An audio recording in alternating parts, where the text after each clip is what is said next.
नमस्कार मंडळी. श्री स्वामी समर्थ. मंडळी, स्वामी म्हणतात की एका हाताने दिलेले दान 1000 हातांनी परत येते. आपण जे देतो तेच आपल्याला मिळते. परोपकाराबद्दल आपल्या सगळ्यांनाच माहिती आहे. दान म्हणजेच देण्याची भावना, अर्पण करण्याची निस्वार्थ भावना. हिंदू धर्मात 4 प्रकारचे दान आहेत: अन्नदान, औषधदान, ज्ञानदान आणि अवयवदानाला आधुनिक दृष्टिकोनातून अधिक महत्व आहे. धर्मादाय ही अशी कृती आहे ज्याद्वारे आपण केवळ धर्माचे पालन करत नाही तर समाज आणि प्राण्यांप्रती आपले कर्तव्यही पार पाडतो. पण दानाचा गौरव तेव्हाच होतो जेव्हा ते निस्वार्थीपणे केले जाते.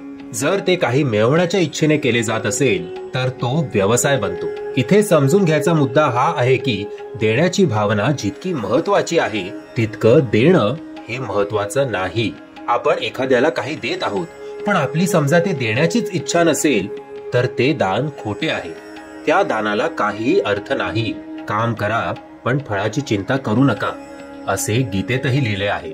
आपला अधिकार फक्त आपल्या कर्मावर आहे, त्याच्या फळावर नाही. प्रत्येक क्रियेची प्रतिक्रिया असते.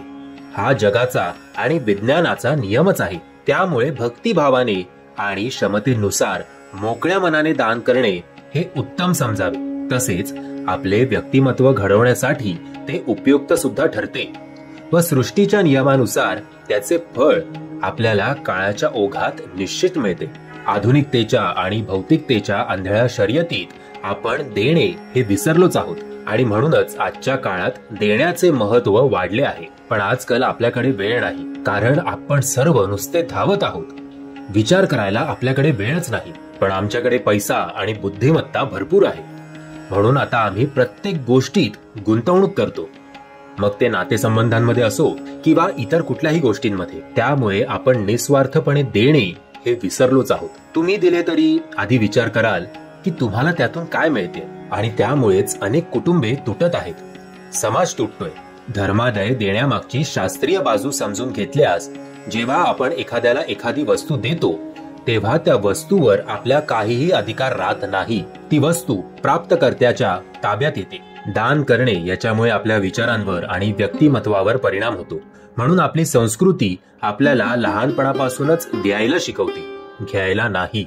यासाठी आपण आपल्या मुलांच्या हातून दान केले पाहिजे. देणगी फक्त पैशाचीच असावी असं अजिबात नाही. भुकेल्यांना भाकर, आजारी व्यक्तीला उपचार, संकटात सापडलेल्या व्यक्तीला आपला वेळ, आवश्यकतेनुसार कपडे, सहकार्य, शिक्षण, हे सर्व जेव्हा आपण दुसऱ्यांची गरज समजून घेतो आणि त्या बदल्यात काहीही मिळवण्याची अपेक्षा करत नाही तेव्हाच त्याला खऱ्या अर्थी चांगलं दान असं आपण म्हणू शकतो.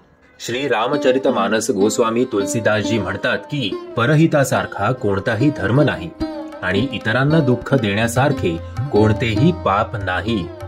ज्ञानाचे दान हे सर्वश्रेष्ठ दान आहे, कारण कोणीही ते चोरू शकत नाही आणि ते कधीही संपत नाही. परंतु काळाबरोबर ज्ञान वाढते आणि एखाद्या व्यक्तीला शिक्षित करून ती व्यक्ती समाजावर कधीच अवलंबून राहत नाही. मंडळी, आपण कुठल्या प्रकारे अगदी निस्वार्थीपणे दान करावं याबद्दल थोडक्यात आजच्या या व्हिडिओमध्ये मी तुम्हाला समजवण्याचा प्रयत्न केला आहे. मी आशा करतो तुम्हाला माझा हा प्रयत्न आवडला असेल. जर तुम्हाला हा प्रयत्न आवडला असेल तर प्लीज या व्हिडिओला लाईक, शेअर आणि चॅनलला सबस्क्राईब करायला विसरू नका. श्री स्वामी समर्थ.